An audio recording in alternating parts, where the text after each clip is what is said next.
नमस्कार, मी पंजाब डक. आज आहे 29 जुलै 2025 आणि आज आहे नागपंचमी. तर आज म्हणजे राज्यामध्ये काय परिस्थिती राहणार आहे तर तुम्हाला सांगतो की राज्यामध्ये सांगायचं झालं तर आज म्हणजे 29 जुलैला सांगायचं झालं तर जळगाव जिल्हा, बुलढाणा जिल्हा, त्याच्यानंतर धुळे, नंदुरबार, नाशिक, अहिल्यानगर, वैजापूर, गंगापूर म्हणजे या भागामध्ये आणखी 2-3 दिवस थोडं पावसाचं वातावरण आहे. म्हणजे 1 तारखेपर्यंत जळगाव जिल्हा, बुलढाणा जिल्हा, त्याच्यानंतर धुळे, नंदुरबार, नाशिक, कळवण या भागामध्ये आणखीन 1 ऑगस्ट पर्यंत असंच पावसाचं तुरळक वातावरण राहणार आहे, म्हणून हा अंदाज लक्षात येतात.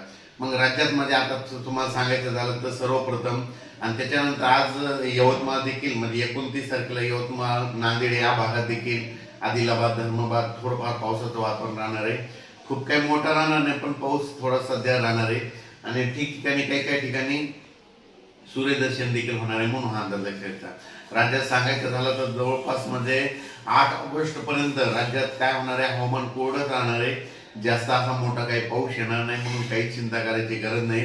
सांगायचं झालं तर 8 तारखेच्या नंतर 9 तारखेला म्हणतं काय झालं की सोलापूर जिल्हा, धाराशिव जिल्हा, त्याच्यानंतर सांगली जिल्ह्याचा काही भाग, त्याच्यानंतर इकडं लातूर जिल्हा,